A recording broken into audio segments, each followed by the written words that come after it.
music sort of makes sense to kind of everyone. It's just something that you just hear and it immediately sort of makes sense. You don't have to deconstruct too much. You know, you can feel it actually. So Profound Sound is a 3-day festival that happens in Folkestone in February, programming lots of different types of music and sound. We like to bring together sound fields which are electronic, experimental, some really great acts in the evening and some thought-provoking experiences during the day. And we put theatre alongside electronic music, alongside film, and just really sort of explore the edges of what sound is. So this year Hot Salvation smashed it again. Last year was excellent. This year's lineup was just like dynamite. I feel like we've developed the content so the sort of poppy bits might have gotten poppier and the more experimental parts have become a little bit more visceral. So we've kind of ramped everything up. The whole idea of the festival is to challenge people to listen to something that would make them uncomfortable normally. Every year more people turn up and more people want more challenging things. I think this year's sort of pushed it quite hard. I think that people seem to be really into it. A brilliant new addition to the programme has been the Ace of One stage, which came out of an idea from George at Hot Salvation Records. Having the shop has led me to see that there's a lot of people in this town with synthesizers. So people that make music but perhaps don't show other people, or if they do, they don't show them all of the music that they make. And so Ace of Wands was about that, making their first trip into doing something that they're not used to doing. And there was a big call out that was done, and we were really, really impressed with the amount of quality acts that came back. And there was a huge range of experiences.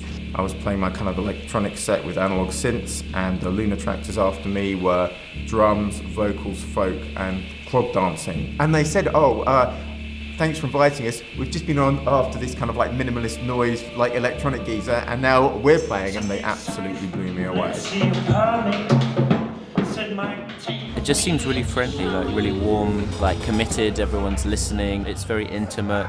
And in 30 minutes I think you can say quite a lot and you can go on quite a journey actually. So the sound bath I think was a highlight for a lot of people. We wanted to do something that's like having a bath in sound. This one is based on a North Indian classical raga called the Yaman raga, which is all about kind of making a difference between yourself and others as little as possible. You would have these really intimate moments, you know, somebody would come and whisper into your ear, and it just created this very improvised but very almost spiritual experience for people who were sat there blindfolded, and a lot of people really just sort of fell into that moment. I think it really allowed people, not only the audience but us as well, to just think about nothing else. To actually have a whole hour where you could just sort of breathe within that space of seeing where sound takes you.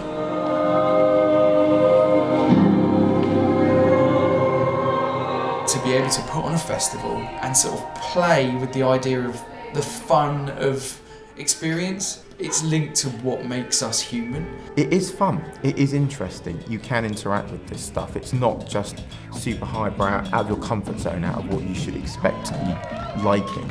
You need to know where to look, or you have to be slightly guided in certain directions. It's nice to have things just flagged up maybe and just pointed out. If you can take it or leave it, but it's nice to have these things popping up.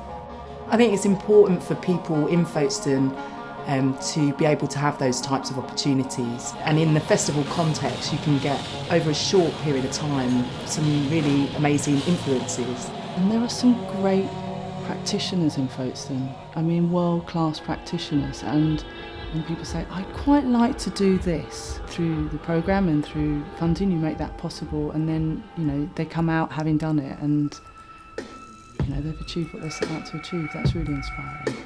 It's just this really nice sort of intimacy going on. There's this sort of mutual bond of, you know, it feels like you're creating something together.